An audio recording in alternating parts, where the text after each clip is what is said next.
Okay, we're ready to write a program to do a straight linear weld. And we have a couple ways we can do that. We can actually drag and drop icons into our timeline and build a program that way, or we can use our smart torch buttons. But before we get to that point, let's go down to the robot operation tab and open that up. We want to inch our wire out so that we can get out to a 3/4 inch contact tip to work distance.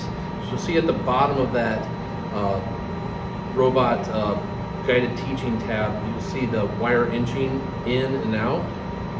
We're going to inch that out, use our weld bristle and cut about a 3/4 inch stick out. And then there's also a purge tab here, so we can click on purge to purge the gas before we weld. And now we're ready to do a program, so let's minimize our robot operation tab. And up on the screen here, you'll see we have all of our icons that are available on this program. A lot of these are material handling. So on the left side, they've done us a favor by giving us other sub-menus that will pare down the number of icons we're seeing. So the main ones we will use when we're doing programming are going to be motion. We're going to use the first two, the L and the J, and then under arc tool, we're going to use those icons. So let's use the smart torch buttons first to do a program. So we're going to grab this handle teach icon here and we're going to drag it into our timeline. Now you'll notice that the robot operation tab popped up. The right button is always active, so when I click on the right button, it jogs between my different types of manual guided teaching functions. Now that I've put the handle teach icon in the timeline, I've activated the left button. The left button records points, so if I push it momentarily, I get an air point. If I hold it for 3 seconds, I'll get a weld start. Now if I hit it momentarily while I'm in a weld function, I'm going to get weld points. When I want to end my weld, I'm going to hold it for 3 seconds again, and I'm going to get a weld end. And now when I hit it momentarily, I'm back to weld points in the air, air points. Now that I'm finished writing this program, I'm going to minimize my robot operation tab. I'm going to hit complete and acknowledge the handle teaching is completed, and it's going to pull that icon out of my timeline. We just did that program to show you how to record points using the smart torch, but since they're all in the same position, I want to delete this program. So I can delete one point at a time by grabbing it and dragging it out of my timeline, and it will actually delete it. If I hold it for 3 seconds, it will highlight it, and now I can hit multiple points, or I can hit a point on the far end and everything in between will highlight. And now I can hit the trash can to delete it. So let's drag the handle teach icon up into our screen again. And we're going to do a simple VGroove weld here. I don't want to go straight in with my arm because I know that about halfway down I'm going to end up in what's called singularity. And that's where joints 4, 5, and 6 are all in line with each other. So we're going to have to prepare for that. As we go down, we're going to have to manipulate the arm so it's a little out of whack there. So what we're going to do is I'm going to use my dead man switch, and I'm going to hold it halfway down. I'm in free mode, and when I hold this down, I can now move my arm to where I want it. So we're going to create a home point right here. So I'm going to hit the left button, and I get an air point. Now I'm going to move down to an approach point, and an approach point is a good thing to have because it makes sure that you're going to clear the part and the clamps, that you're not going to take a different way down that may hit something. This ensures it has to go through this point before it goes to the weld start. So I'm going to hit the left button momentarily, and again I manipulated my arm so that I don't end up in singularity halfway down. Now I want to maintain my torch angle, so I'm going to hit the right button to go to translation. So now it's going to maintain my torch angle. I don't have to worry about it moving around on me. So I'm going to pull the dead man halfway down. I got my green flashing light. I'm going to go down to my weld start position, and we're going to go down until the wire just barely touches. So we've already set our contact tip to work distance, so we're going to use that wire as our gauge for programming. So now I'm going to hit my left button. I'm going to hold it for 3 seconds, and now I have a weld start. Now I can move to my weld end, so I'm going to hold my dead man down to the first position. I'm going to move the arm over to the weld end and just touch the wire. I'm going to hold the left button for 3 seconds again, and there's our weld end. Back to moving the arm, we're going to go to a retract position, again to make sure that we clear all the clamps and the parts. And we're going to record that point as a point in space, so a left button push quickly. And now I want to go back to free mode so I can go back to my home position. So I'm going to use the right button to scroll through until I get back to the free mode.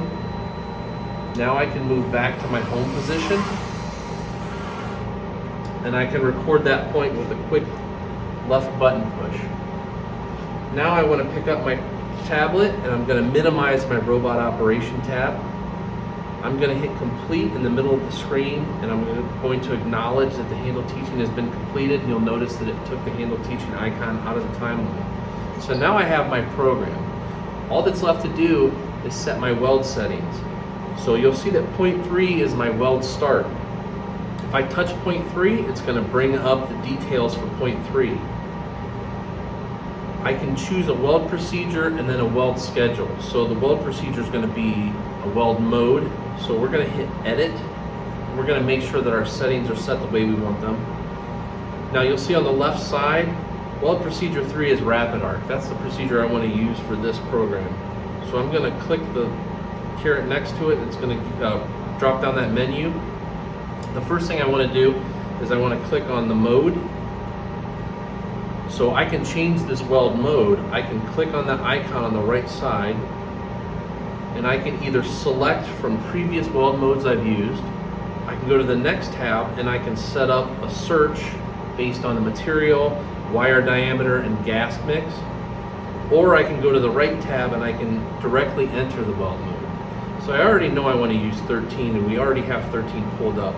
So I'm going to go from history, I'm going to left click the 13, I'm going to hit select, and it's chosen weld 13 as my weld mode. Now I'm going to go on the left side down to detailed settings. This is where I can turn on ramping if I want to use that. I can enable that right there. I'm going to leave it disabled for this demonstration. Then on the left side I'm going to go down to weld start setting. If I want to use a run-in, I can enable that here. And then I have a drop down menu where I can actually set my wire feed for that, but I'm going to disable that for this. And then back to the left side I have a schedule list. These are my schedules under this weld procedure. So I'm going to highlight schedule 1 and I'm going to hit edit. Here's where I would input my wire feed speed, my trim or voltage, and my travel speeds. So I've already got some numbers in here we're going to use. And then I can go back to the left side to the weld end settings. And here are my settings for my weld end. You'll notice there's a burn back setting with wire feed speeds already set and a wire stick setting that's already got settings. We'll leave those alone because the default settings are usually very good. If I go back over to the left side on the top corner, I'm going to hit that back arrow, and that's going to take me back to my program. So I've set my wire feed settings. Now I just need to choose that weld procedure. So I'm going to use the first drop down menu, and I'm going to go to weld procedure 3 rapid arc, and then I'm going to choose the weld schedule, schedule 1. And you'll see here there is the settings I set up previously. So now if I want to use that multiple times throughout this program, all I need to do is use the drop down menus and bring it back up. I don't need to do that every time. Now let's move on to the weld end. So point 4 is our weld end. If I highlight that, it brings up the detail screen for that. We can go back to our edit. Go to the left side to the drop down for the rapid arc. And we're just going to skip right down to the schedule list.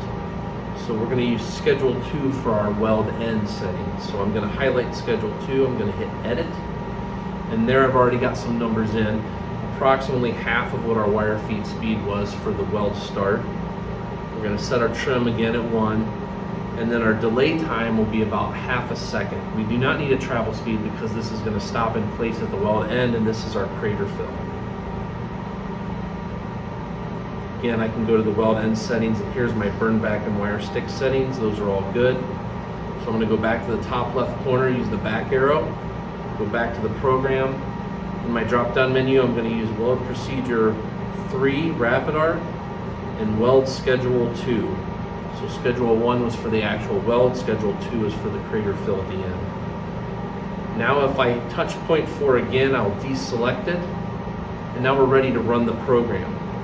So the first thing we want to do is we want to click on the top right corner, and we want to disable the teach pendant.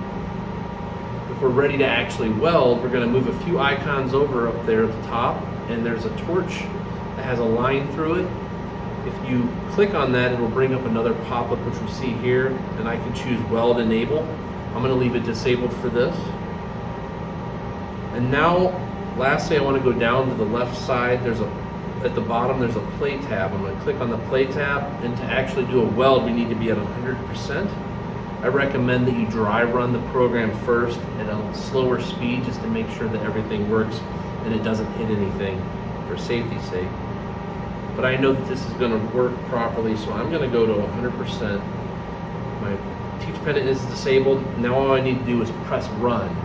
If you have the optional push buttons on the front of your cart, you'll have to use those. If you try to use this one, it's going to tell you that you can only do it by the remote. So we're going to acknowledge that. I can hit the green button now. It's going to actually run my program.